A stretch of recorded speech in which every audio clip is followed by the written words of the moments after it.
Welcome to another episode of Routes Through Pokemon. I'm Pokefan Shea Locke. I'm Last Trainer Ruby. And together we are a father-daughter duo journeying through the mainline series of Pokemon games, the Pokemon anime, and the Pokemon Adventures manga. And this week we are on Route 11 as we journey from Azalea Town to Goldenrod City to try and acquire our third gym badge. But before we get into that, let's catch up on what's been going on in our lives outside of this journey. So I know lately we haven't played any more Scarlet and Violet, and we are still behind and haven't watched any more Pokemon Horizons. The other night we had an opportunity to watch that or another episode of the new Teenage Mutant Ninja Turtles cartoon that comes from that movie that came out last year, earlier this year or something. I don't remember. I think it was probably last year. It's been kind of a crazy year this year, though, so I don't know. It could have been this year or last year. Yeah, it has been pretty crazy. So, yeah, we watched another episode of Teenage Mutant Ninja Turtles instead. And I just want to say, I wasn't there to vote against Pokemon Horizons. I don't know what I would have voted. Yeah, I gave them the choice, and it was almost unanimous of those that were there, which was everybody except Ruby, to watch Turtles. Vavai wanted to watch Pokemon, so he was outvoted, unfortunately. I mean, not that I mind the cartoon of Turtles. It's a lot of fun. Yeah, both are good. That's why I don't know which one I would have chosen. And I don't care if we watch a little bit more Turtles before we get back to Horizons, because there's only a few more episodes left of it, and then who knows when we'll get a second season of Turtles. Well, we have plenty of Pokemon to go through. Yeah. So, speaking of Turtles, there was also a DLC for the TMNT Shredder's Revenge game, which nobody knew was coming, it seems. It was kind of a surprise, and apparently it came out, or was leaked a little too early.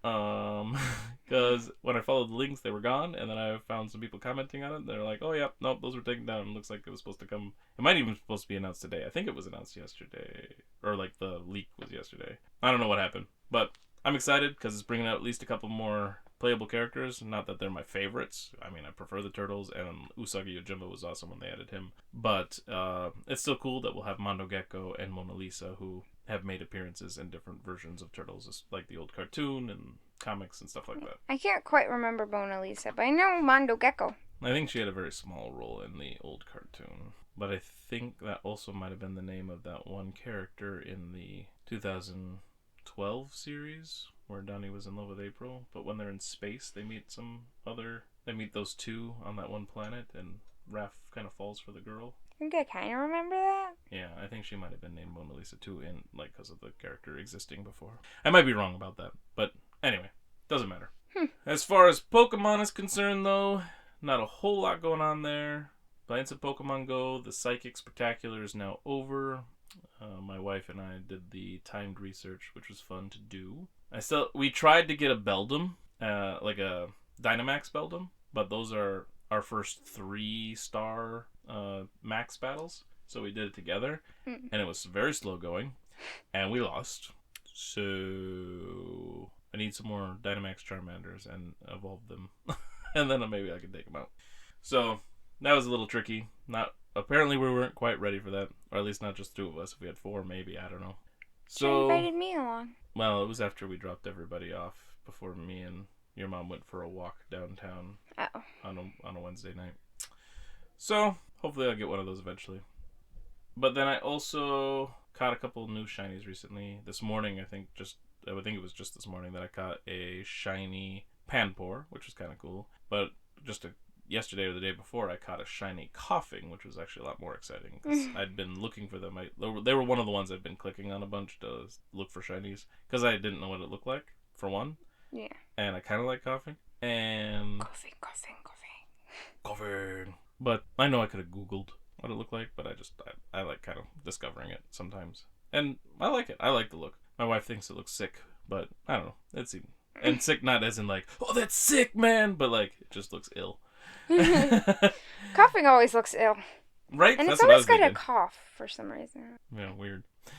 So, that's what I got there, but I think that's all I got going on. That's worth talking about at the moment. Unless you have anything. Nope. Alright, so then I guess we will go ahead and jump into talking about our journey from Azalea to Goldenrod City and back to Azalea and back to Goldenrod and then to Union Cave and Route 32 and Goldenrod and back to Violet City and home and back to Goldenrod. We went back and forth a lot. All right, so let's go ahead and jump on in. So, last time in the game, we had just defeated Bugsy, the bug gym leader. And so we were all very excited to just get going. Now we forgot some things right off the bat. So we start heading out of town towards the Ilex forest. Mm-hmm. But before we could get out there, what happened? We ran into our rival. That's right, the rival, VFT and Akka. / very annoying trainer. / red. And let's see, so... Wait, you said red. Yeah, Akka is red. Oh, I thought you were saying like red from the video game. And I'm like, wait, what? Well, that's why I did it, because red was the rival in the first one, for me. Yep, mine was blue, because blue is worse.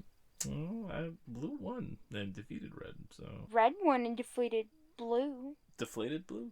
Yes. So, the rival started with Gastly in our battles, and then he would go to Bayleaf or Quilava, depending on who it was. So, like, Quilava for me, Bayleaf for you, because of the weakness factor. And then finishes off with a Zubat. So, he only had the 3 Pokemon. I know for me, I had Royal, which was my Goldeen, out first, and switched for my Butterfree, because Butterfree could use Confusion to defeat Gastly, because Gastly is also poison. Then I switched back to Goldeen for the... Actually, now I'm trying to think. Did Confusion actually work okay? Because Ghost is good against Psychic, and so Psychic might not be good against Ghost, so it might not even been super effective. I don't remember what now I have to try to fight a Gastly again and see if Psychic actually does any good. Anyway, it might be one of those where Psychic, or Psychic doesn't care whether it's Ghost or not, it's just like neutral, even though Ghost is good against Psychic. Could be one of those too. Yeah, it could. Anyway... So yeah, I switched back to Goldeen for the Quilava because I wanted some water to go against the fire, but then I realized that my Goldeen didn't know any water moves. It had a flying move and a normal move. So then I switched to Dudette, which is my Geodude, and she got burned, but after missing with the first magnitude, finished off Quilava with the second one. Because that's a ground move, and ground is also good against fire. Yep. And then Zubat came out, and... there was some confusion thrown at me with the Sonic stuff, but I still ended up winning with a rock throw. Or I did damage with a rock throw, I think. Or let's see, no. Yeah, Zubat came out, confused Dudette. I got one rock throw off, but being confused, it was kind of rough. So then I switched to Butterfree and used Confusion. Do you recall how your battle went at all? I think I used Peck from Goldeen to destroy Bayleaf. Well, that makes sense. Yeah. But I don't remember. No, that's fine. Much more. So then we go into Ilex Forest, where we found some person had lost their Farfetch, and they were like the apprentice of the charcoal maker. Because they would use Farfetch to cut trees down and burn the trees to make charcoal. But before we found that, we found out something else that really annoyed me specifically. Do you remember what that was? I don't. The stupid forest is just like a cave. Wherever you walk, a Pokemon can randomly attack you. That's true, and I don't think we've had a forest like that before, because in the other game, Viridian Forest, you just still had to walk through the grass to be attacked. Where that wasn't the case here. But they're like, let's change it up, make things different. Let's make Bellsprout good, but forest evil. I didn't mind too much. Of course you didn't. It got more annoying when we went back and forth a lot. Yeah. I look forward to having like Fly or something, but Fly will be so nice. We went through that cave and forest so many times. We really, really did. But it was good for leveling up, especially when we got that new Pokemon a little later. I really don't care. I wish we never had to go through there ever again. I think for me, it isn't so bad because It's so tedious. It is. But I think for me, at least as a kid, it's a little more annoying for me as an adult because my time is a little more constrained, I feel like. But when I was a kid, I played through a lot of, like, JRPGs, like Japanese role-playing games, which the common factor, like, especially the Final Fantasy series, which I loved. When you're on the world map, or you're in any kind of place that isn't like a town, basically, there's going to be random battles. You don't see them on the map, right? you just end up in a random battle constantly, over and over again, right? Okay. So, and that's just how the game works. And you level up, so you get stronger, so that they're easier, and you can fight the bosses later as you get further on and stuff. But there's And that's kind of the same thing here. It's just all these random things, so you can catch. And here you get to actually catch some new Pokemon, which is kind of nice. And but they're so tedious. yeah, no, they are kind of tedious. I'm with you. It's kind of nice in Scarlet and Violet where you can kind of just see them, isn't it? Mm-hmm. Except for when they just kind of like take a while to load and load right on top of you. Yeah, that's the grass I like in this game. Yeah. Because then you can expect to be hit. I mean, I get, because like Scarlet and Violet, then you can see the Pokemon and purposely run into it, and it's a little different in this game, but still. Yeah. I hear your complaint, and I would get frustrated sometimes as a kid, but it was just kind of par for the course to play the games I wanted to play. So, all right, so yes, we get attacked, we can find new Pokemon, but in the process, we also have to go find this Farfetch that ran off because we can't go north in the forest because there's one of those cuttable trees in the way. Mm-hmm. And while we were looking for Farfetch'd, you reminded me that we wanted to fight or battle every time we battled our rival. And I'd forgotten. I'm like, well, let's finish finding Farfetch'd first. That was a lot of F words in a row. That was really funny. Sorry, I didn't even do that on purpose.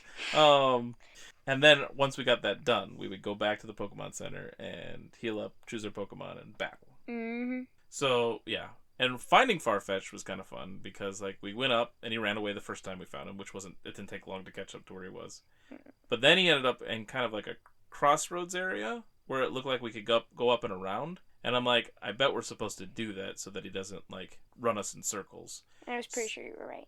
Right, so I went that way, but you wanted to see what would happen if you did it the other way? I was pretty sure it'd be the same, but you gotta see what happens. Well, actually, it turned out not quite what I thought might happen. So, like, when I went up behind it, it drove him back towards the person, so I only had to touch him one more time, and then I got there, right? But for you, he went up the long way around, and there was this other little path that we could have gone down. When I went to go around to go up behind Farfetch, there was another path to the south that went in kind of a loop. Okay. And when you chased him up and over, he went down that loop, and then he went over, and I thought maybe he was just going to keep going up and around, so you would have to go back around. Mm-hmm. Like, I thought it was going to be a thing where you have to go around, and you learn your lesson after the first time kind of thing. But they didn't make that happen. They were nicer, and they just made him go down then. Yeah.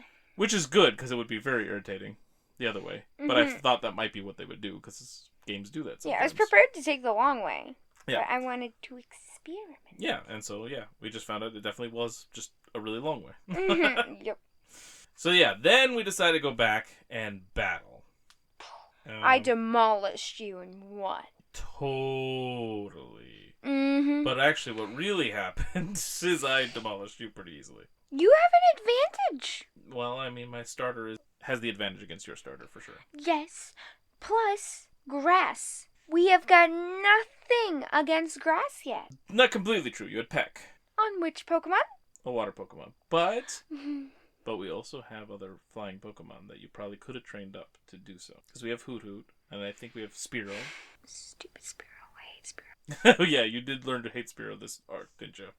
So anyway, back at the Pokemon Center, we switch out Pokemon and decide to do our battle. And it was fun, I thought. Yeah. I mean, it seemed like you had a good time, even though you were kind of locked into a spot where there was really no way out. That was a little irritating. I'm Yeah. like, there's literally nothing I could do to win. And I intentionally, even if it meant me losing, I intentionally chose my level 8 Bellsprout to be the Pokemon that starts out, just to have Bellsprout right in your face right at the beginning. And I was like a smidgen sour, but then it turned out you also brought your level 14 Bellsprout to the battle. Yeah. Just to try to wrap me. I did do that a little bit. So, yeah, Freedom was my starting one. I can't remember. I'm pretty sure he didn't survive, but that's okay. I killed him.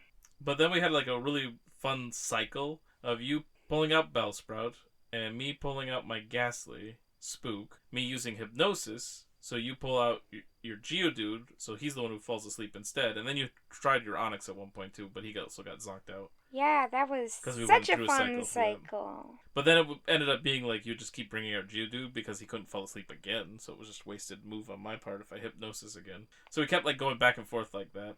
There was nothing I could do to win this battle as soon as you brought Bailey. And you did bring, not only did your starter was weak to my starter, but you also brought an Onyx and a Geodude to this fight. So, like, Bayleaf They were my highest was levels. taking out Crocodile along with there wasn't Onyx a lot and I Geodude. could do. That's true. I was at a pretty big disadvantage. Well, and if you leveled up different Pokemon, that would have been different, though. But you also purposely leveled up the rock Pokemon for, like, the bug gym and stuff like that. Which makes sense. So maybe you'll have a better shot in the future. We'll move that. Growl. So, yeah, I did win that fight. And it was a good time, overall. I thought you were going to just say it was a good time because you won the fight. And I was like, yes, yes. Yeah, I really enjoyed it because I won. If I hadn't won, then it would have sucked and we will never do it again. Just kidding. Well, we are never doing it again because I'm the one who lost. I mean, honestly, I get your frustration. I had a battle with Rosella. I think we talked about it last time. And in Sword and Shield. And I just couldn't do anything. I ended up winning, but only because she decided to, like, give me a chance, basically. So I wouldn't call it real winning.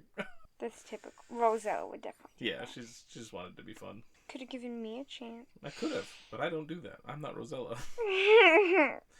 In Silver, I ran into a lot of Weedle and Kakuna while we were in Ilex Forest, while you ran into Caterpie and Metapod, making them game separate, just like we found earlier on one of the routes as well. But it was just like Red and Blue in Viridian Forest. One of us had Kakuna and stuff, and I think the other one had the others, I think. Yeah, something like that. And we found other Pokemon in there, too. Especially when we got the Headbutt TM, so we could start knocking trees down. Well, knocking things out of trees, I guess. And we both found an Execute right away. Mm-hmm. But then we also managed to get a Pineco. To my delightful surprise. Yeah.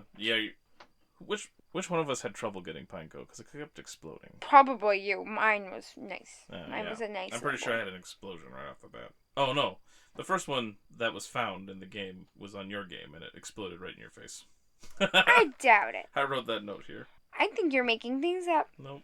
Yep. Then after we finished Ilex Forest, we found some grass up there on that route between Ilex and Goldenrod City. And I ran into an Abra right away, but I wasn't able to get it and kept running into it, trying to find it, and not having much luck. And it was here, while we were catching these, because we also got like Drowsy and Ditto here, which was fun. But it was during this time that I think our Gastlys learned Mean Look. Yours learned Mean Look at this point? By at least this point, but I ended up learning even more and choosing to get rid of Mean Look, not knowing what it did. But sometime during this route, your Gastly learned Mean Look, and you actually tried it and found out what it did. Mm-hmm. And I was really devastated that I got rid of mine, so it was really hard for me to get Abra, where it was not as hard for you. Because Mean Look makes it so the Pokemon can't run away from you. Yeah. Also, this route had the daycare center. Yes. Which has 2 people in it, so you can do some breeding, which I started doing in Crystal already. But before we even learned all the Mean Look stuff, we got some phone calls. I got one from, like, Anthony, the hiker, on Route 33, and you got somebody from Route 32, and then, like, Joey called, and the fisher guy, Ralph the fisherman, called, and so that's part of the reason we were going back and forth, back and forth, back and forth. And it was the first time back, I think, that I'm like, wait a second, I haven't talked to Kurt. Oh, I think what I did was I grabbed an apricorn from his tree again because it was a new day, and I brought it into him, and he's like, oh, here's your ball. And I'm like, right. And then I learned that the fastball is supposed to be good at catching things that get away real quick, like teleporting. Yep. And so I ended up with a couple of those because we took a couple days going back and forth, like playing, and used them on my Abras, and it still didn't work. I used one on my Abra before I learned Mean Look. And then I've since learned that those Pokeballs are glitched and don't actually work the way they're supposed to, so it was basically just throwing a regular Pokeball. At least they're free. Yeah, we get free Pokeballs at least. I remember when we were looking, though, I had my, 2-year-old little brother, and he was sitting in my lap while we were playing, and he wanted to play, so I gave it to him, and he's really fast at learning things, and so he kept making little guy go around in grass, and then eventually he was fighting my Pokemon for me. And then every time it was a Pokemon I needed to try and catch, I would take it from him, and he'd get real mad at me. Yeah. I like that we're getting him involved already. Someday he'll be a big Pokemon fan. Then, because we had so many different people calling us for battles and stuff that were further back, we just decided to go all the way back and visit Mom and take all our money back so we could buy Pokeballs so we could keep catching them. Because she kept wasting it on random things that we didn't even need. I think she only did it once so far, but I didn't want it to happen again. I do not like my mom. Right? And so, in the game. Yes. But then on the way back to our mom, we went on different days when we were playing, and so I ran into somebody because I got there like before we finished, and then we started up again. Going ahead of me when I wanted you to wait for me, but you're like, it's not fine. True. It's fine. We're doing the same thing. It's okay. You didn't even say anything because we were doing the same thing. For that spot, you did not say nothing. I definitely did, especially when you found the thing. Okay.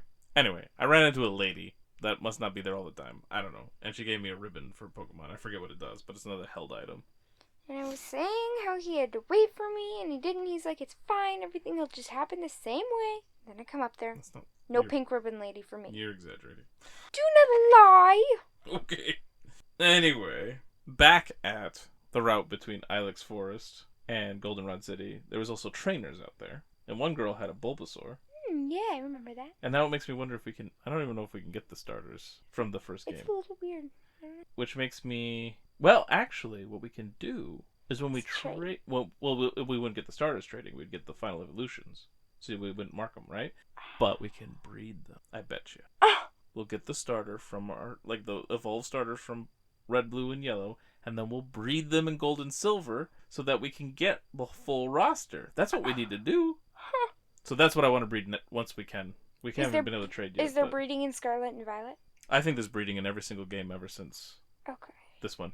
And Scarlet and Violet, it's weird. You have picnics, and then if you have certain Pokemon of it, sometimes an egg might appear in your basket mysteriously. So the Pokemon are probably doing stuff while you're picnicking. I guess I don't know. In our basket with the food. Well, no, they're probably not doing that in the basket. Most of them won't even fit in the basket. You weirdo. I think. I haven't done it. So only the mummy goes in. Sure. And lays because they can't just lay an egg. Like, you have to be in it to lay an egg in it, apparently. What? Well, you said they lay an egg in the basket. I said an egg appears in the basket. I did not say they lay it in the basket. Maybe they lay it and bring it to us. Maybe they don't even do anything, and they're stealing other Pokemon's eggs. I don't know. And conveniently get their lower evolution? Sure. It's just like the anime, and it's all its conveniences. Oh my goodness. Anyway, but among the trainers, there was a new fun one. Well, that's why I used it for my intro. Was the Pokefan, because he had a kid with him dressed up in a costume, which I thought was a lot of fun. And it was a Pikachu costume, and I think it's funny because it looked like, I guess, dad and son, and it had a... And we have one of my little brothers likes to dress up like Pikachu all the time. Yeah, so that was and perfect. It was a little boy now. So I had to choose that one. And on that note, since we met other trainers this time, out of the new trainers that we met, Pokefan is definitely my favorite. But there was also Picnicker, Super Nerd, Pokemaniac, Lass, Beauty, and Camper. Which one is your favorite? They all suck. Well, I also thought the Pokefan was really cool, yeah. But gotta change it up. You don't have to. We can agree. Let's go with the Picnicker.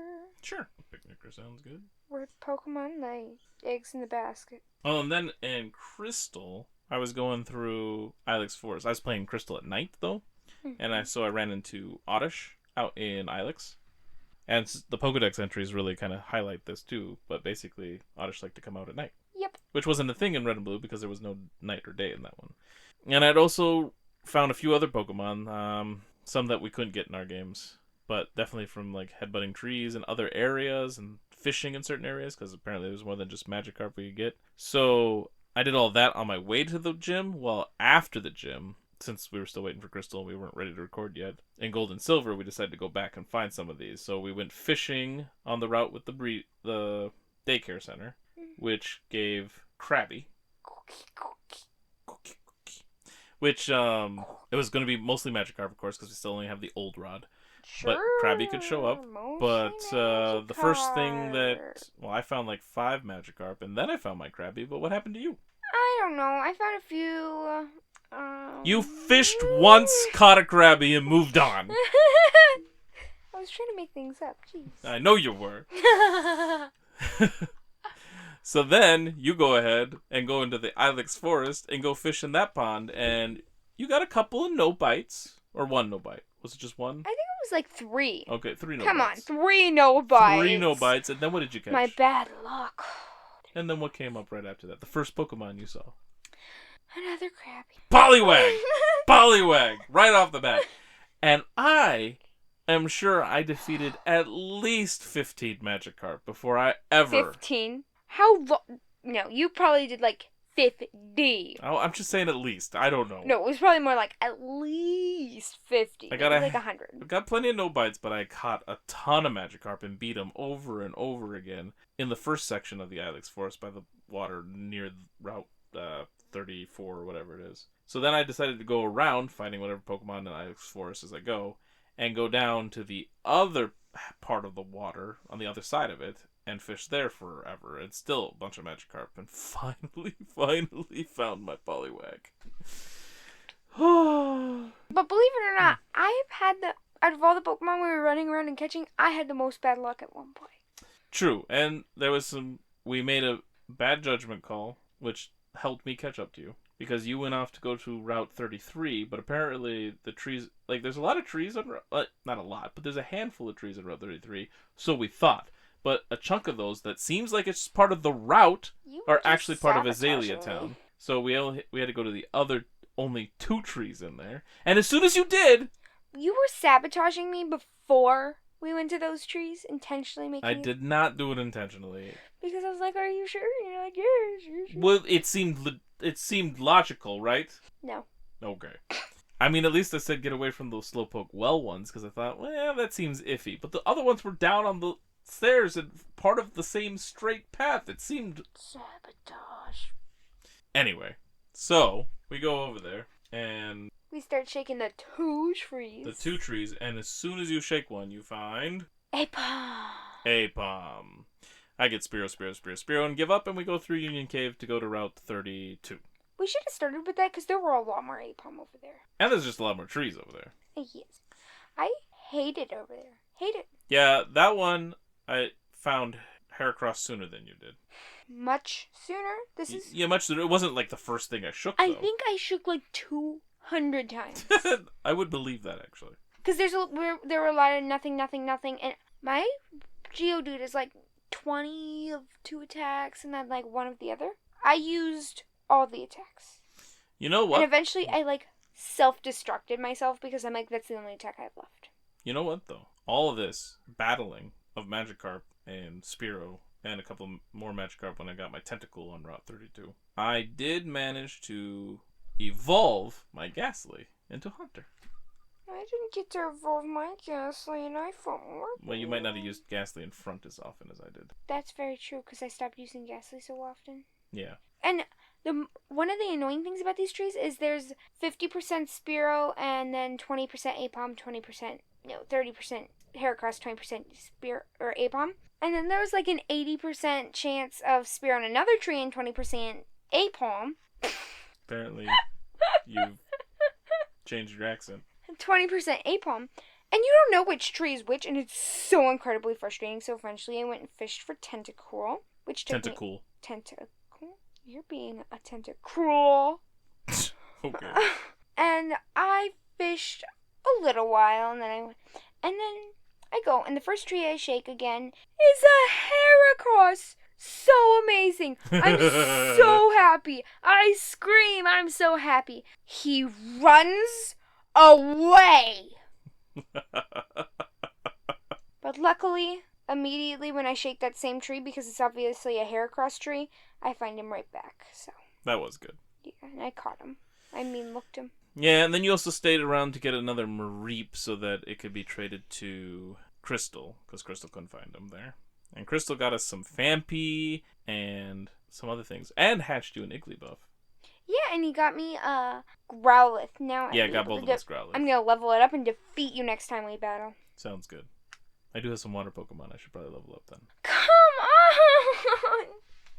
I'm always at a disadvantage. Or use my Geodude's magnitude ability, because it's a ground move. I was like, but that won't defeat my water. Oh, speaking of Growlithe, because that patch of grass doesn't exist in Gold and Silver, so we couldn't get it ourselves. We needed Crystal to do it for us. But what does Growlithe like to do when you're trying to catch it? Roar. So Mean Look doesn't work, because it just stops them from running away. Not from them making you run away. You got Mean Look at the wrong time. But we also, on Route 32, after the docks area, if you keep going, one of the times we went there was a tree to cut, so we cut it, and there was a guy up there that gave us a TM for Roar, so we can teach other ones Roar. I don't remember where it is, but we got another TM somewhere. I'm trying to remember where it was. But it gave us the move Nightmare that we could teach. And it hurts Pokemon that have been falling asleep or whatever, so it seems like a perfect match for like our Gastly, because we like to use Hypnosis, put him to sleep. And I almost did it. I almost taught it to my Gastly, but then I'm like, ooh, but how cool is the idea of Butterfree knowing Nightmare? Because I saw that Butterfree could learn it. And I'm like, my Butterfree's going to have it, because it can also, as sleep powder, so it can put things to sleep too. I think I'm just going to teach it to my Gastly. That probably makes the most sense, but I'm excited to have Nightmare on my Butterfree, because I think it's just a cool idea. So anyway, with all this back and forth, eventually, all 3 of our games, we did get to explore Goldenrod City. Yeah. We did some of it early on with Gold and Silver, Crystal came later, but eventually we all did it. I even went in there real quick with Crystal, because I learned in Gold and Silver that there's the bike shop. And so I ran in there with Crystal to get the bike shop so I could ride the bikes, but I didn't do anything else. Mm-hmm. Because it made traveling back and forth through the Ilex Forest and everything faster. A little Union bit, Cave, yes. all that stuff. So that was nice. And yeah, in this one, the bike shop, instead of him needing a voucher or whatever, he's just like, here, borrow this bike so it can advertise to other people that bikes are great. And then later on he called us and he's like, oh, business is booming, thank you. As a thank you, keep the bike. So we have our bikes. He is a sweet man. Yep. But in Goldenrod City, there was a big building. Basically, Goldenrod is kind of our new Celadon City, which was where the 4th gym was. Mm-hmm. But here we have another big, department store building with all the shops in it. Yes. Ooh, and I explored that before you. Yeah, you got there before I did. Because in the basement... And when I was exploring before you, I accidentally went down to the basement because I thought that was the normal floor. Because I was just trying to buy Pokeballs and quickly leave so that we could explore it together. But I went down to the bottom floor and I was like, oh, wrong floor. So then I went back up to the normal floor. That's important. Right. And I went to the basement and came back up. And when we had talked to people down there, they're like, well, we don't work when people are watching us, things like that. Which I didn't really think anything about. And when we were exploring down there, I couldn't get a Pokeball that you could get. And because a couple of the walls were moved weird. And we're like, that's odd. Yeah. So I was like, let's try leaving and go back again. So that's what we did. And yeah, every time we did, they moved something. Like, there was 3 different paths you could take, basically, to get some Pokeballs. However, interestingly enough, in Crystal, I didn't find any Pokeballs down there. That's unlucky. Yeah, I don't think they were there. Unless I did it and forgot about it and tried to do it a second time. I don't know. I didn't find them down there anyway. But yeah, then I was like, wait, they don't work when people are watching, so we just have to leave and then they'll move things. Yep. And then we go up further in there, and there's all the kinds of shops, right? Like, I think there's a TM shop or something, and all the stuff, right? But we wanted Pokeballs. But there's a guy on one of the floors that wanted to trade. Yeah. So we had to catch a second Drowsy, because then he would give us Machop. Oh, so difficult. Drowsy didn't show up at all. Yeah, no, we found Drowsy all the time, so that was easy enough. And we did this early enough on that with our back and forth, I was leveling up Machop a decent amount too. Because I'm like, sweet, a fighting Pokemon. That might be useful. I was trying to level Machop a little bit. Good. He was good against fighting the Geodudes and Onix and Union Cave and all that stuff on our back and forths. So. Yep. But in Crystal, the guy's still there. He still gives you a Machop, but he wants an Abra. So I had to catch 2 Abra, which was loads of fun trying to find them. Also, in Crystal, on that route where we found Abra, Drowsy, and Ditto, I think I found all those still, but I also found Snubbull and Jigglypuff, which I then breeded Jigglypuff with a Ditto to get the egg to hatch Igglybuff for you. But, for me? Yeah. Yeah, I still need another one for gold, or for silver. But... No, you need to get Cleffa for me first, and then you can get Igglybuff. I would have to level up Cleffa into Clefairy first, because you can't breed the baby Pokemon, I don't think. Why not? Because that was another thing. You get a free egg in Crystal, and supposedly it's just random which of the baby Pokemon you get, and I got a Cleffa out of it. Yep. So, then there's also the game corner here, just like in Celadon City, but without a Team Rocket headquarters underneath, it seems. And we needed a coin case again, which we didn't have right away, so we explored some more of the town, and we found a house. One of the guys there said that he was so mad that he threw his coin case. Somewhere, yeah. Mm-hmm. But on our way to look around, we found a house that when we talked to the dad and sister, or girl there, turns out that it's Bill's family. Yep. And they mentioned he's in another town somewhere. But it was just kind of cool that we found like where Bill comes from, despite that we meet him in the Sea Cottage in Kanto. Yeah. So it'll be interesting to see if we meet Bill again, and hopefully then we'll have like the access to the other trading stuff so that we can trade Pokemon with Then Red, I can Blue, get and a bunch Yellow. of strong Pokemon. That won't listen to you. It doesn't matter. And then after there, we found an entrance into the underground, which there were some trainers to battle, which was fun. But we also found the coin case down there. Mm-hmm. And then we also found one trainer that talked about grooming his Pokemon, made them like him more, and it's because happiness levels are actually a thing in this game too, unlike Red and Blue. He was just a raccoon. So it's another mechanic because you need happiness to evolve certain Pokemon. I think Chansey's one of them. And I'm gonna guess that the heart Amon, maybe it's Espeon, but Espeon might need the same thing. The heart one that's so happy. You need hearts to evolve it in Pokemon Go. That's Sylveon. No, that it wasn't Espeon.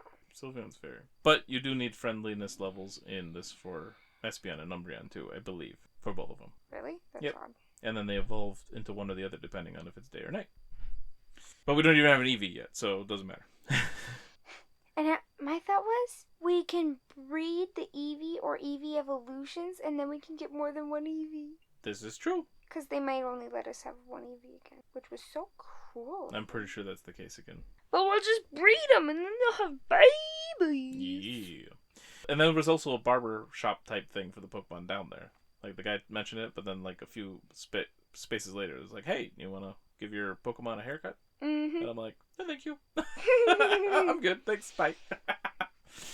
Psyduck getting a haircut.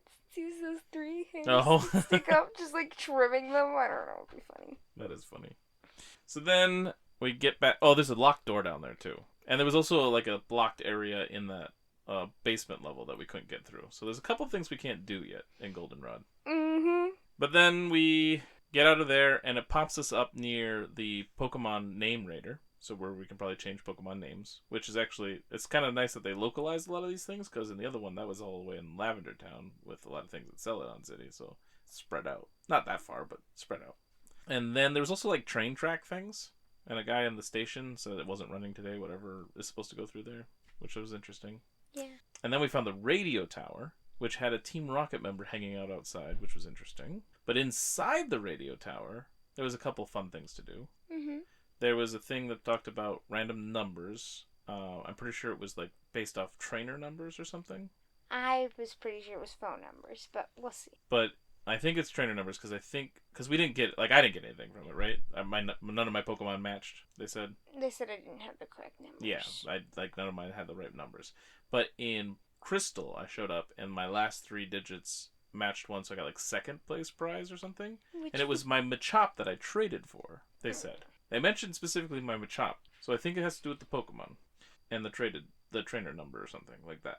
But I could be wrong. But that's what I thought I read when I was playing. But what I got for my prize was an EXP share, which I need. But it works different. It's not like the EXP all. I know, but it doesn't even matter because I am so exhausted switching out Pokemon because the tedious battles that I'm constantly running into are hard enough, and now I need to switch them out to level. It is. Up. I do like the concept of the EXP share quite a bit because it, like, the EXP all was okay, but it was flawed and it spread it so thin to everybody. Whereas, like, the EXP share, you give it to the Pokemon that you would normally probably put in the front to level up, but where you have to switch them out constantly. But now, he just gets half the experience when he sits in the back. And now you're probably going to do something where you're like, have an EXP share on one, and then the other one you're going to switch out in front. And so you can level up 2 really good. I'm just going to use the EXP share. I don't know if I'll do that, actually, because I think it messes with the splitting of things and causes me to get less overall experience, actually. I think. Or potentially. So I probably will just, like, the one I would want to switch out, I'll just keep it. Now, I will switch out Pokemon sometimes just because it's like, oh, I have this Pokemon in front, but this Pokemon is going to be weak to this other Pokemon I have in my group, so I'm going to switch. You're going to be smart. Right. But then there's a quiz thing, and I almost think that my Crystal game had different questions. You, like, lost when we played, like, 5 times, and I won right. By that, she means I won right away, and she got a question wrong, so she had to do it one more time. That's not what I meant. Mm-hmm. You're interpreting. I'm telling what actually happened, so either you are not. Either you did mean that or you're lying. You're lying. Anyway. Okay, well then where's your proof? I don't need the proof, except for you being ridiculous in your comments. I think people have learned who you are by this point and know that they can trust me. Guys, do you trust me or him? Go ahead and comment on the videos and audios, wherever you find it. Go ahead, weigh in. Is Ruby or Shea Locke more trustworthy on who actually finished the quiz and who had to retry and how many times? Anyway, what was our prize for it once we did it? A portable radio? We got to add a radio to our Poke Gear. Yeah, we did. And I checked out the radio. I didn't check it out in our game when we got it, but in Crystal I did, because after we did that on the next floor, and I don't remember this in Gold and Silver at all, so I don't know if it exists, but in the Crystal game, they gave me some kind of blue card key item and said that I would have to listen to the password channel and then give them the password later and I'd get points or something, which they put on my card or whatever. I don't know. I'm not really sure. So then I looked for the password channel, but I couldn't find it. So I don't know. Maybe it's not always airing. Maybe it's only airing at certain times. I have no idea. So I'll have to look at that later. But then on the other side of the room, there was more stairs, more places to go, but we couldn't go because the guy was blocking it. And there was some he did or somebody else said that the new owner was kind of weird. So yeah, there's something shady going on at the thing, and it seems like maybe Team Rocket's messing around. Like maybe the new owner's Team Rocket or something. Rockin' trouble. But we couldn't do anything there yet. So, another reason we had to backtrack is when we went north to leave Goldenrod City. We weren't actually going to leave, but we just wanted to explore that building. I did. And then you came because of what happened. Well, whatever. We went into that building that leaves us, and there was a guy there that gave us... Well, he wanted us to deliver us a message to the guy that falls asleep next to a tree, and we knew who that was. Yeah, and then you misread the rest of it, and so then we had to go all the way down and all the way back. You're lying again. Okay, this time I am. But last time I wasn't. That's... Oh my gosh. Anyway, so she read it, and I just followed suit and did... Like, I just clicked through it this time. Normally I read a lot of things, but since she already did it... I'm used to you reading it, so I don't really read them. I just read the important And so we got this message to deliver, so we go and deliver it, only nothing happened when we talked to the guy. We're like, what the heck? And then we realized we never actually did get it, because he says, oh, you don't have room for the Pokemon, because he gives us a Spearow to carry the message, and then we deliver the Spearow with the message, which just gives us some clue about Dark Cave that we can't do anything with right now anyway. And so we backtracked for no reason and had to go all the way back again. Thanks. And this all would have been so much easier if we just waited to do this until after we decided to finally get through that Sudowoodo tree that's up there. We'll get there though. Anyway, and I think that's everything besides the gym now, right? No, you're missing like everything. Okay. So then the gym is run by the gym leader Whitney. And it turns out crybaby Whitney. And it turns out that we got them a chop for a good reason, because it's a normal type gym. So I definitely wanted my rock Pokemon because normal attacks are weak to rock. And I wanted my fighting Pokemon because fighting type attacks are good against normal. And it worked out fantastically. Mm-hmm. It actually turned out to be a really easy gym to get through. Felt more like back in line with some of the gyms in Red and Blue. Whereas like the first... Well, Bugsy wasn't too bad, I guess. But it was a little more crazy. And the flying gym was a pain in the butt just because I had a weak Pokemon to their attacks. And then the ones that I had that weren't weak to it also were weak to a special attack. Mm-hmm. So this one was really simple though. So yeah, we battled our way through. We took different routes. I took the one that ended in a dead end because she moves to block your path. But then after you beat her, then she's reset. You can just walk through there. So it becomes a shortcut. I thought with my luck, with how I'm always like, let's just see what happens, that I would get the dead end route. But no, I took the right route. It doesn't matter because we want to fight all of them anyway. So It wasn't like a big deal. So I just did that and I went around the other way. Yeah, I think we both left once to recover before we got back and finished everything. But yeah, then we fight Whitney and she has a Miltank. So that's the first time we saw one of those. Mm-hmm. But then she like has a whole crying fit because we won. Mm-hmm. And it took me a little bit to realize that she didn't give us a TM or our badge. And I'm like, what the heck? I tried talking to her a couple times. I tried talking to the lady. Oh, the lady comes and talks to us right away. She's like, oh yeah, you beat her. It's going to take her a little bit to calm down, you know.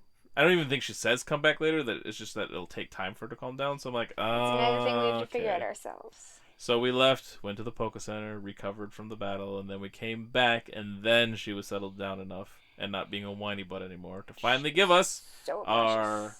TM that I don't remember what it does. Maybe that's where we got Nightmare. I don't remember. And what? You used Nightmare with your Butterfree I didn't use Nightmare at all. before we fought. Oh, that's possible. I don't remember what she gave us, is all I'm saying. I could be wrong. Anyway, she gave us TM for something. But then what was the badge called? Do you remember? This is the Hive badge at Bugsy. Zephyr Bat. No, Zephyr badge is the flying badge. I was going to say that. Zephyr, and then Hive, and then the mundane badge. I don't know. I don't remember what it is. I feel like it's just like a meh badge because normal is meh. You know what I mean? Well, it's not actually meh, but like... Anyway, we got our badge. We won. Goldenrod City's done. Third gym's done. And now we get to... Oh, and there's a lot of talk about the Sudowoodo and getting it wet. And we tried to buy water from a vending machine. And go and train. And then splash it, but just throw water at wiggles. it. But it didn't give us an option to do anything. So I'm not sure what we have to do there, but I know it's coming up soon. Mm-hmm. Especially since we're coming around the other side. So it's gonna give us that shortcut then. Mm-hmm. But I'm looking forward to seeing what's lying ahead of us, because I really don't know much about this game. At least compared to what I knew about Red and Blue, which wasn't like I didn't know everything about them, but... He just didn't like all my complaining about going from gym to gym, and he knew what it was, and I had no clue, so he wouldn't even tell me anything. So now he's just making things up and making lies. No, I don't know what we're dealing with. He's lying. But I think that's it, besides getting through our Pokedexes and letting you know what we have new and everything and the names. Alright, so let's go ahead and jump into our Pokedex entries. Who's that Pokemon? Croconaw, Big Jaw, number 159. If it loses a fang, a new one grows back in its place. There are always 48 fangs lining its mouth. It opens its huge jaws wide when attacking. If it loses any fangs while biting, they grow back in. In Crystal, it says, the tips of its fangs are slanted backwards. Once those fangs clamp down, the prey has no hope of escape. Kinda like that shark, huh? Yeah, I think there's a shark that does that, or maybe all sharks do that. I don't know. No, I think there's a specific one that does that. Whatever. Spearow, tiny bird, number 21. Very protective of its territory. It flaps its short wings busily to dart around at high speed. Spearow, the worst Pokemon ever! Yeah, it's funny you say that, because way back in our first episode, we were talking about Spearow, because it was one of the first ones we caught, and I had us, give our favorite Pokemon, and that wasn't our starters. And you chose Butterfree, which is the one I was going to choose, so to be different and, choose a different one then, so under Butterfree then, my next choice was Spearow. I'm like, this seems kind of cool, and you agreed. Not anymore! Not after all those trees. It flaps its short wings to flush out insects from tall grass. It then plucks them with its stubby beak. In Crystal, it says, to protect its territory, it flies around, ceaselessly making high-pitched cries. I bet no one likes those high-pitched cries, so no one likes Spearow because everyone hates Spearow. Just because you hate Spearow. No, everyone does because those high-pitched cries must not be very nice. I mean, how would you like it if the bird was going around screeching? Honestly, you would think that you would like Spearow because flying is good against grass, and Bellsprout was grass. Don't attack Bellsprout. That's good. Oh, I'm so glad that Bellsprout's on your good list now. Too bad for Spearow. Too bad for Spearow, too bad for me. I had to fight about a bajillion. Sentret, Scout, number 161. A very cautious Pokemon, it raises itself up using its tail to get a better view of its surroundings. It stands on its tail so it can see a long way. If it spots an enemy, it cries loudly to warn its kind. In Crystal, it says, when acting as a lookout, it warns others of danger by screeching and hitting the ground with its tail. This screeching is to protect people. The other one is to rip their eardrums out. What I think is interesting is the forests and stuff around Johto's gotta be real noisy. Also, it's not usually a forest. It's more like woods. Lost in the woods. You really can't help yourself. You brought it up, but you should have known. You really should have. It was kind of on you. Paris, mushroom, number 46. It is doused with mushroom spores when it is born. As its body grows, mushrooms sprout from its back. As its body grows large, oriental mushrooms named Tochukaso start sprouting out of its back. In Crystal, it says, the Tochukaso growing on this Pokemon's back orders it to extract juice from tree trunks. Poliwag, Tadpole, number 60. The direction of its belly spiral differs by area. The equator is thought to have an effect on this. Because it is inept at walking on its newly grown legs, it always swims around in water. In Crystal, it says, the swirl on its belly is its insides showing through the skin. It looks clearer after it eats. That's disgusting. And it also doesn't make very much sense. Certainly makes you have a different opinion of Poliwag after that. Goldfish. Number 118. Its dorsal, pectoral, and tail fins wave elegantly in water. That is why it is known as the water dancer. A strong swimmer, it is capable of swimming non-stop up vast streams at a steady speed of 5 knots. In Crystal, it says, during spawning season, they swim gracefully in the water, searching for their perfect mate. So Goldie are very romantic. Slowpoke, Dopey, number 79. Oh, you wanted to see that picture, didn't you? Oh, he's so cute. Yeah, he's laying on his back, belly up. It's great. A sweet sap leaks from its tail's tip. Although not nutritious, the tail is pleasant to chew on. It lays vacantly near water. If something bites its tail, it won't even notice for a whole day. In Crystal, it says, it is always so absent-minded that it won't react even if its flavorful tail is bitten. But it will react. Eventually. Some say it'll take a day, but the anime suggests it only takes like a minute or two. Oddish. Weed. Why is Oddish the weed? Bellsprout's a weed, not Oddish. No, Bellsprout's a flower. I'm gonna look back and see. Number 43. Awakened by moonlight, it roams actively at night. In the day, it stays quietly underground. Besides, Oddish doesn't look like a flower at all. It's more like a vegetable, like an onion or radish or something. No, it looks like a flower. It's so cute and pretty. It is pretty, but it's not a flower. Bellsprout is a flower. Ha-ha. But, like, Bellsprout's just this ugly little plant-eating plant. If exposed to moonlight, it starts to move. It roams far and wide at night to scatter its seeds. In Crystal, it says, during the day, it stays in the cold underground to avoid the sun. It grows by bathing in moonlight. Drowsy. Hypnosis, number 96. It remembers every dream it eats. It rarely eats the dreams of adults because children's are much tastier. If you think that you had a good dream, but you can't remember it, a drowsy has probably eaten it. In Crystal, it says, when it twitches its nose, it can tell where someone is sleeping and what that person is dreaming about. Abra, Psy, number 63. It senses impending attacks and teleports away to safety before the actual attacks can strike. I was just gonna put it to sleep like it's always asleep. I wasn't gonna hurt it. If it decides to teleport randomly, it creates the illusion that it has created copies of itself. In Crystal, it says, it hypnotizes itself so that it can teleport away when it senses danger, even if it is asleep. Theoretically, if it's hypnotizing itself, then it is going to be asleep. Not Because, necessarily. well, that's what hypnosis does in the game. I mean, sure, in the game, but... You can read this one first, too, since it's one of your faves. Yes! Ditto, transform, number 132. It can transform into anything when it sleeps. It changes into a stone to avoid being attacked. Its transformation ability is perfect. However, if made to laugh, it can't maintain its disguise. So, just always be funny. In Crystal, it says, when it encounters another Ditto, it will move faster than normal to duplicate that opponent exactly. Pineco, bagworm, number 204. It hangs and waits for flying insect prey to come near. It does not move about much on its own. It likes to make its shell thicker by adding layers of tree bark. The additional weight doesn't bother it. In Crystal, it says, it spits out a fluid that it uses to glue tree bark to its body. The fluid hardens when it touches air. So that, like, pinecone part, the pinecone looking part of it, is probably not its normal body. It's probably stuck to its body. Execute.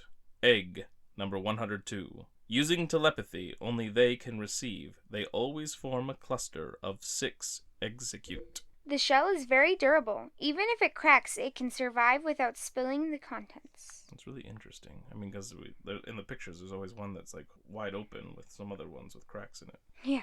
In Crystal, it says, if even one is separated from the group, the energy bond between the 6 will make them rejoin instantly. Unless they get a Togepi in there. Venonat insect, number 48. Wait. Read those 2 words again. The first 2. Venonat insect? Insect. You know, Oh, like yeah. a bug. Venonat insect, number 48. Its eyes also function as radar units. It catches and eats small bugs that hide in darkness. Poison oozes from all over its body. It catches and eats small bugs at night that are attracted by light. It's really interesting because the last bug, Pineco, which is a bug Pokemon, weirdly enough. Yeah, I thought it would be like, grass or something. Right? But that one and the Venonat are bug Pokemon that eat bugs.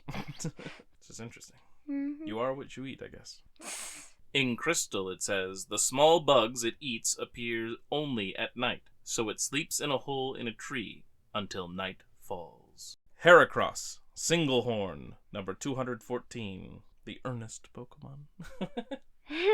Usually docile, but if disturbed while sipping honey, it chases off the intruder with its horn, obsessed with its slow-moving sticky substances. Yep. This powerful Pokemon thrusts its prized horn under its enemies' bellies, then it lifts and throws them. In Crystal, it says, with its Herculean powers, it can easily throw around an object that is 100 times its own weight. More like, with its Herculean powers, it's good at hiding and eating sap. Apom, Longtail, number 190. Its tail is so powerful that it can use it to grab a tree branch and hold itself up in the air. It lives atop tall trees. When leaping from branch to branch, it deftly uses its tail for balance. In Crystal, it says it uses its tail to hang onto tree branches. It uses its momentum to swing from one branch to another. Snubble, Snubble. Fairy, number 209. Oh, fairy. And it will eventually become a fairy Pokemon when that becomes a type. It has an active, playful nature. Many women like to frolic with it because of its affectionate ways. Although it looks frightening, it is actually kind and affectionate. It is very popular among women.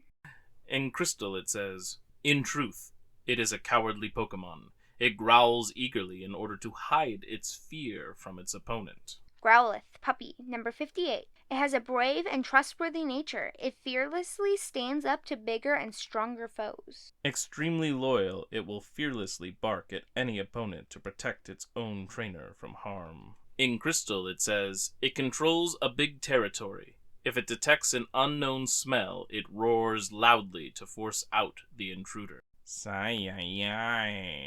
Psyduck, duck, number 54. If its chronic headache peaks, it may exhibit odd powers. It seems unable to recall such an episode. It has mystical powers, but doesn't recall that it has used them. That is why it always looks puzzled. Oh, that's hilarious. That Psyduck doesn't even know that it has these psychic powers. He's like the strongest Pokemon ever, and he's like, Psy? Wait, what? Psy? Oh, that's great. In Crystal, it says, the only time it can use its psychic power is when its sleeping brain cells happen to wake, which is why it doesn't seem to remember. Machop, superpower, number 66. Always brimming with power, it passes time by lifting boulders. Doing so makes it even stronger. It loves to work out and build its muscles. It is never satisfied, even if it trains hard all day long. So you should just sit there. When you're bored, just lift boulders, and then you'll be so strong. Oh, there you go. In Crystal, it says, it trains by lifting rocks in the mountains. It can even pick up a graveler with ease. I'd be more impressed if it could pick up a golem. Tentacool, jellyfish, number 72. It drifts aimlessly in waves, very difficult to see in water. It may not be noticed until it stings. When the tide goes out, dehydrated tentacle remains can be found washed up on the shore. Yikes. In Crystal, it says, as it floats along on the waves, it uses its toxic feelers to stab anything it touches. Krabby. River crab, number 98. If it senses danger approaching, it cloaks itself with bubbles from its mouth so it will look bigger. The pincers break off easily. If it loses a pincer, it somehow becomes incapable of walking sideways. In Crystal, it says, if it is unable to find food, it will absorb nutrients by swallowing a mouthful of sand. Ew. Cookie, cookie. I thought it would be That's probably why cookies. the cookie sounds so gravelly. Cookie, cookie, cookie. It's all the sand grinding. Fanpea, long nose, number 231. As a sign of affection, it bumps with its snout. However, it is so strong, it may send you flying. It swings its long snout around playfully, but because it is so strong, that can be dangerous. Sounds like it. Yeah, just like attack you. It's like one of our dog's tails. In Crystal, it says, during the deserted morning hours, it comes ashore where it deftly uses its trunk to take a shower. And it poops in the sand.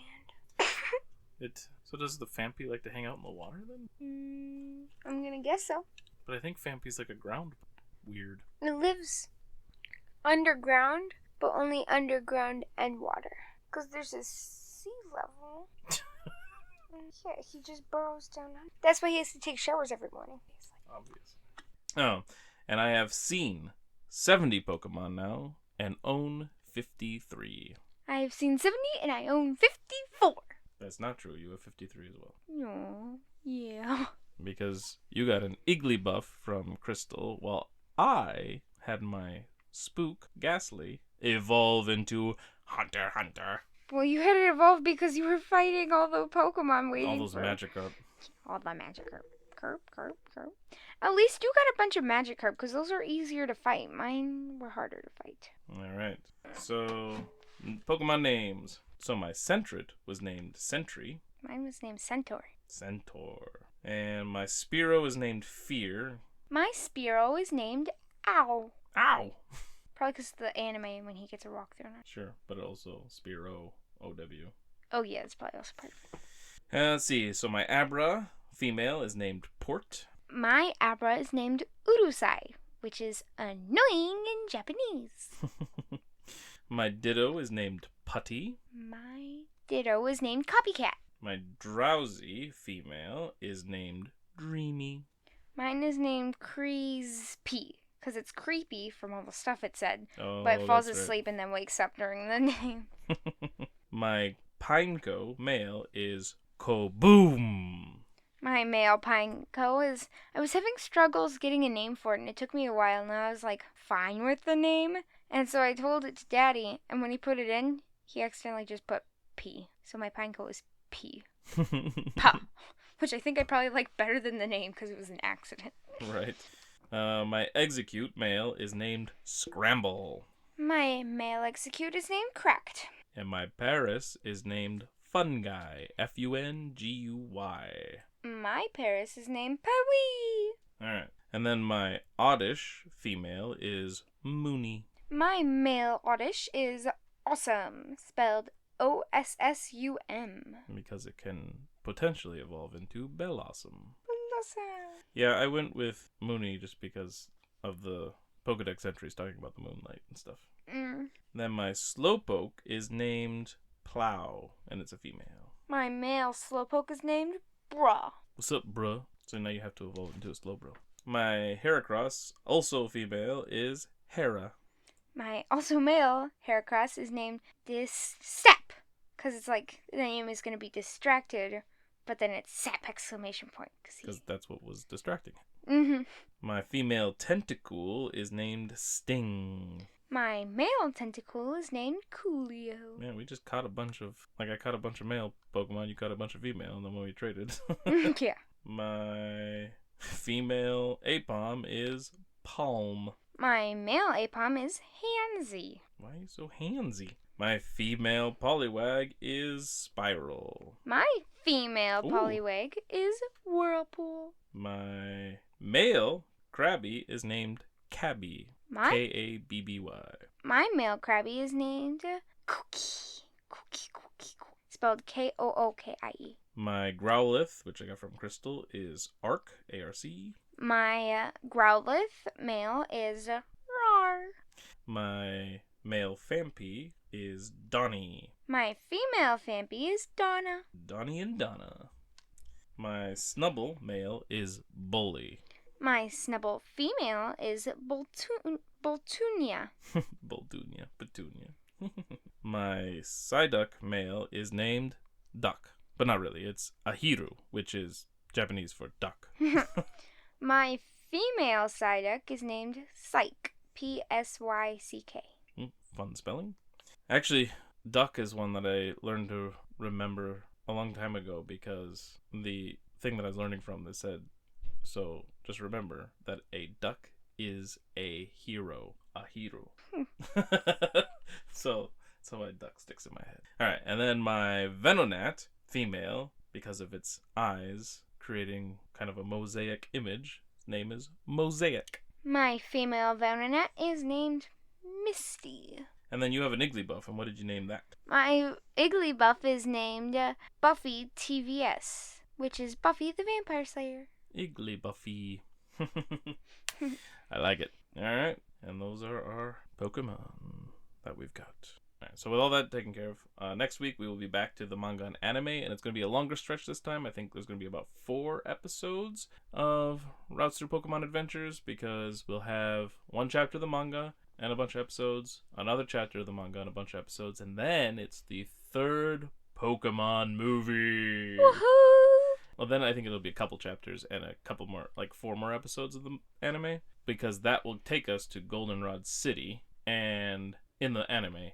But also, those 2 episodes that take us to the gym in Goldenrod are the beginning of the next season. So we'll be crossing seasons over. So Johto Journeys will be done, and we'll be in a new one. Cool. Oh, yeah. I feel like we've barely begun Johto, and now we're already switching seasons. Well, I mean, we'll still be in Johto, because we'll be in Johto for 3 seasons. Oh, yeah. See, there's so many seasons. That's why they have to be short. Yeah. Well, they're not even that short, technically. There's still more than 20 some episodes. That's 20. Like, we've done 25 How much already. TV are we watching? A lot. Yeah, I want to say they're in like the 50s or something of episodes for each season. We are watching too much TV. It's been fun. That's true. Alright. But now I think it's time for Pokemon cards! Woohoo! So we are doing Scarlet and Violet, Stellar Crown, and we both have the Crystal Turtle guy. I forget what his name is. The weird one. Alright. I know Rosella went first last time, so I have no idea where we're at.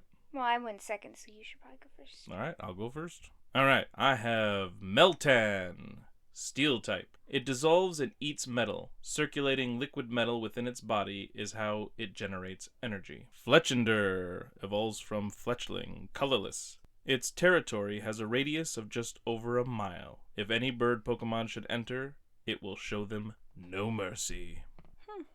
Finian, water. It absorbs sunlight with the pink areas of its skin, which then shine. This appears to be a form of camouflage. Cool. Tauros, colorless. A rowdy Pokemon with a lot of stamina. Once running, it won't stop until it hits something. Okay. Swalot evolves from Gulpin, dark type. It can swallow a tire whole in one gulp. It secretes a horribly toxic fluid from the pores on its body.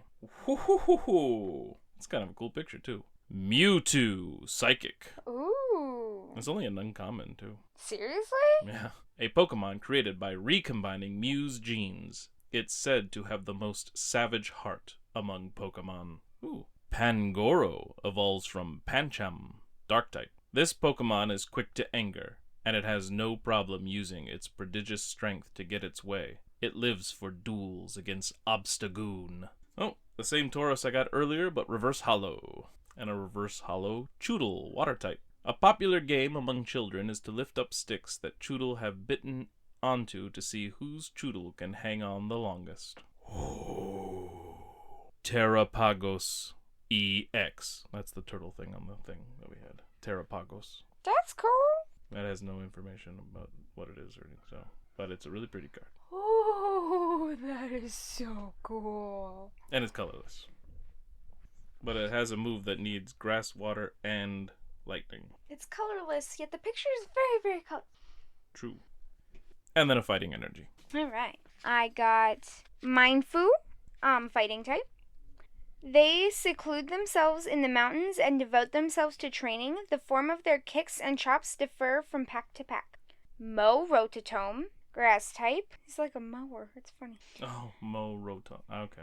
This Rotom has possessed a lawn mower. It will mow down grass and flowers, then swagger around with pride at its accomplishments.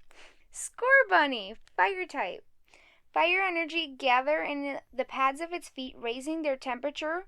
Once hot, Scorbunny's foot pads can deal heavy damage to opponent. Antique cover fossil item. Evolves from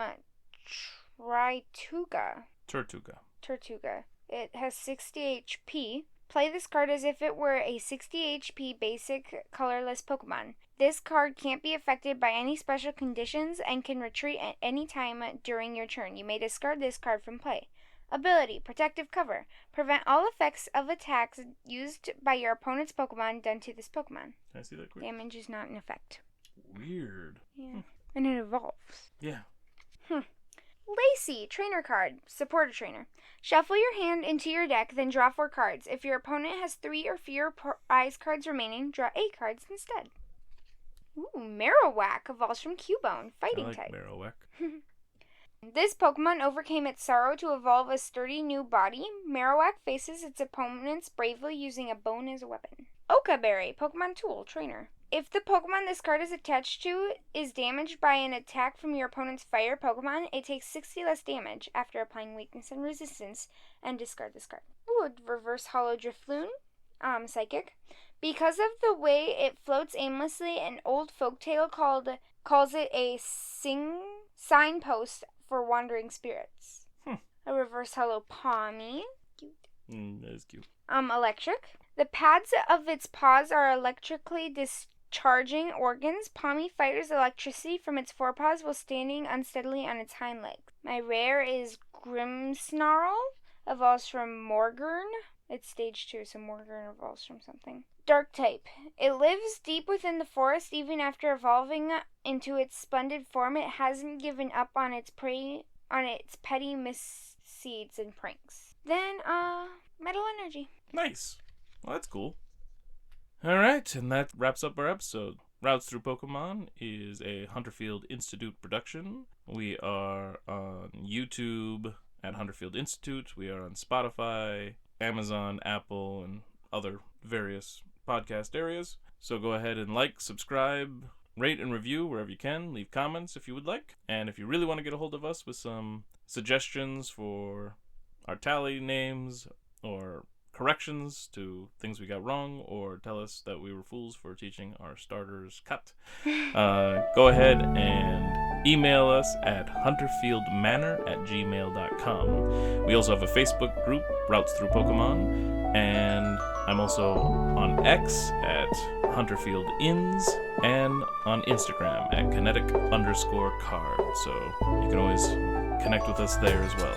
Thank you very much for listening to our show, and we will catch you on the next route. Bye.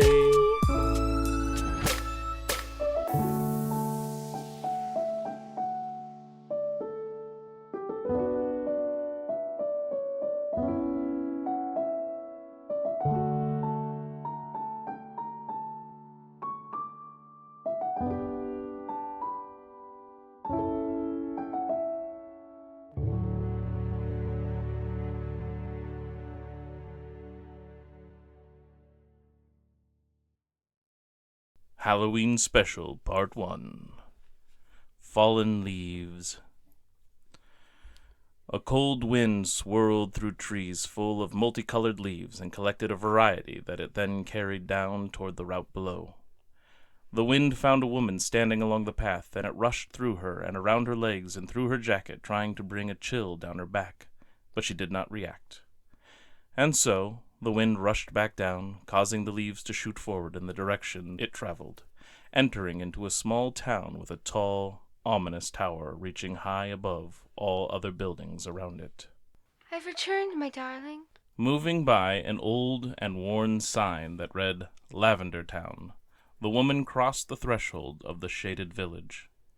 It was often dark in Lavender Town due to the mountains on two sides, but in the fall, and with all that cloud cover, it was even darker than usual. One might even think that it was already late evening instead of early afternoon. Two children were playing nearby, a brother and sister, as the woman moved in the direction of the tower. When the kids spotted the woman, they dropped what they were doing and rushed over. Hi! Chirped the little girl. The boy stood silently next to her. Hello. The woman greeted in return and giving a small bow of her head. But then she stopped short as her eyes fixed onto the young girl's face. Lila? What? The boy noticed the strange way the woman was looking at his playmate. Tears began to form in the woman's eyes as she reached out for the girl. There was no time to get away, and the girl was drawn into a tight hug. Oh, Lila, I've missed you so much. The boy raised his eyebrow so high it was about to drop off the back of his head. Lila? Her name is not Lila. It's Tilly. Not listening, the woman continued to hold the girl, whispering the name Lila over and over and kissing the top of her head. Can you please stop now? The girl pushed herself away from the woman and then tried to straighten out her hair. I'm so sorry, sweetheart. It's just I thought, and it had been so long. It's so good to see you again. The girl tilted her head to one side, squinted one eye shut, and stuck out her tongue as she tried to figure something out. Eventually, she gave up and shook her head. Nope, I don't recognize you. Who are you? What do you mean, who am I? It's me, Lila. It's your mother. Both the boy and the girl slowly turned to look at each other and just stared as if they were trying to communicate through thought alone. Then they turned and looked at her again. My name is Tilly, and this is my twin brother, Gus. Suddenly, the woman could see it. The two looked so much alike. The same large eyes, they smiled alike, and both had more roundish heads, while Lila's was a bit longer. That girl wasn't her daughter after all. She had simply wished it was. But, of course, that would have been impossible. Are you okay, miss? The boy asked. Looking up, the woman wiped tears from her eyes and nodded. Yes, I am. Or I will be. I'm so sorry. I must have given you a terrible fright. Both children shrugged. It's fine. The boy said. We weren't too worried. Then the girl chimed in. Who is Lila? The woman smiled sadly. My daughter. But she died a while ago. Oh, I'm sorry. How long has it been? Opening her mouth to answer, the woman stopped suddenly, as she realized she couldn't remember. How long ago had it been? It's been a while. The girl nodded sagely. Oh, okay. Yeah, I was just wondering because I'm only 6. What's your name? Blinking as she shifted from trying to remember something to Till's new question, the woman shook her head. My name? I'm Meg. There was an awkward silence that followed, and they all stood there for a minute until finally the girl chimed in again. Hey, you want to play with us? The boy looked at his sister with an expression that said, What are you doing? Are you crazy? Catching that look and realizing how weird she had probably seemed, Meg smiled a little and waved off the request. No. I should Oh, come on, please. The girl folded her hands together and begged. Gus won't push me on the swings, and I love to swing so much. Meg hesitated, but was about to shake her head and decline again, but then Tilly, sensing this, dropped to her knees and pleaded some more. Oh, all right. Yay! Tilly and Meg went over to the nearby playground the children had been playing at before. Gus begrudgingly followed along. Meg pushed the girl first and, eventually, her brother on the swings for a while. The two would run around and goof off as children often do, and the already dark town grew a little darker. Noticing the lateness, the woman's motherly instincts took over, and she ushered the children out of the playground. All right, you two should really be getting home, and I need to go visit my daughter. But you said your daughter died. Gus said, eyeing the woman suspiciously. Yes, I did. I'm visiting her tombstone. Where is that? Tilly asked. Meg nodded over toward the tower. In there. Your daughter can't be buried in there. Only Pokemon get buried in the tower. The woman frowned. Look, it really is getting late. Where is your mom? Do you need me to walk you home? We don't have a mom. Gus corrected. Sorry, your dad then? Don't have one of those either. Tilly said. The woman looked at the pair, confused at first, and then a little frightened. It was probably just a trick of the shadows, but, well, they didn't look quite the same anymore. Well, then where do you live? The children giggled, but didn't answer. Instead, they clasped hands and ran off, still giggling. Had the chill gust of wind still lingered nearby, it would have been pleased. Meg wasn't sure it was worse being alone in that creepy town, or having those children still giggling beside her with that unnatural presence. Pull yourself together, Meg. The woman said to herself. She glanced back over to the playground, and she felt all life rush from her.